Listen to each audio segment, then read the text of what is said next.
എൻ്റെ topic informal learning mathematics ആണ്.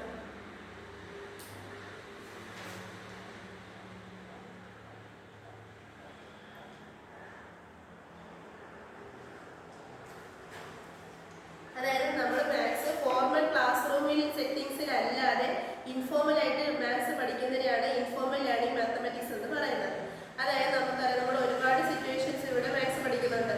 നമ്മുടെ വീട്ടിലാണെങ്കിൽ നമ്മൾ കുക്കിങ്ങിന് ഉപയോഗിക്കുന്ന സാധനങ്ങളുടെ അളവെടുക്കാൻ വേണ്ടി നമ്മൾ മാത്സ് ഉപയോഗിക്കുന്നുണ്ട്. നമ്മൾ ബസ്സിൽ യാത്ര ചെയ്യുമ്പോഴത്തേക്കും ടിക്കറ്റ് ഒക്കെ എടുക്കാൻ വേണ്ടി നമ്മൾ പൈസ കൈകാര്യം ചെയ്തതിന് മാത്സ് ഉപയോഗിക്കുന്നുണ്ട്. അല്ലാതെ ഗെയിംസിൽ പസിൽസിലൊക്കെ നമ്മൾ മാത്സ് ഉപയോഗിക്കുന്നുണ്ട്. അപ്പോൾ നമ്മുടെ എവരുടെ ലൈഫ് സിറ്റുവേഷൻസിൽ മാത്സ് ഉപയോഗിക്കുന്നുണ്ട്. അങ്ങനെ ഒരുപാട് സന്ദർഭങ്ങളിൽ നമ്മൾ മാത്സ് ഉപയോഗിക്കുന്നു. അപ്പോൾ അതൊക്കെ നമ്മൾ ഇൻഫോർമലായിട്ട് മാത്സ് പഠിക്കുന്ന രീതികളാണ്. ഫോർമൽ ക്ലാസ് റൂം സെറ്റിംഗ്സ് പുറത്ത് മാത്സ് പഠിക്കുന്ന രീതികളാണ്. അപ്പോൾ നമ്മളിവിടെ 3 പ്രധാനപ്പെട്ട കാര്യങ്ങളാണ് പഠിക്കുന്നത്.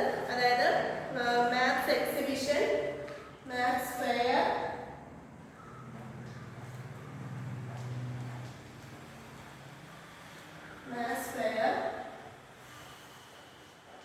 അതുപോലെ തന്നെ മാത്സ് ഫീൽഡ് ട്രിപ്പ്.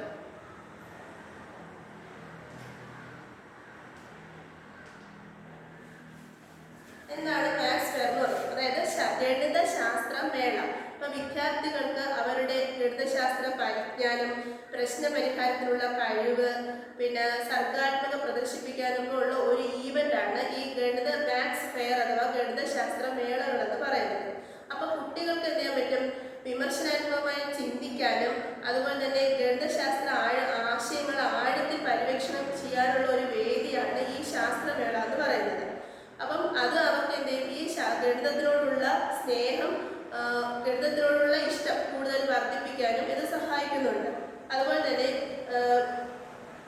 കുട്ടികൾക്ക് ഈ ഗണിതശാസ്ത്ര മേളയിൽ പങ്കെടുക്കുന്നതിലൂടെ സർഗാത്മകമായ കഴിവുകളും അതുപോലെ തന്നെ വ്യക്തിപരമായ കഴിവുകളും വർദ്ധിപ്പിക്കാനും നല്ലൊരു അനുഭവം ഉണ്ടാക്കിയെടുക്കാനായിട്ട് കഴിയും. ഇപ്പോൾ ഗണിതശാസ്ത്ര മേളയുടെ അവരുടെ ക്രിയേറ്റിവിറ്റി, അവരുടെ കഴിവുകളൊക്കെ പ്രദർശിപ്പിക്കാനും കൂടുതൽ ചിന്തിക്കാനും ഗണിതം എങ്ങനെയൊക്കെ പ്രയോജനപ്പെടുത്താമെന്നൊക്കെ ഉള്ള കാര്യങ്ങൾ ഗണിതശാസ്ത്ര മേളയിൽ മാത്സ് ഫെയറിൽ അവർക്ക് തെളിയിക്കാനായിട്ട് പറ്റും.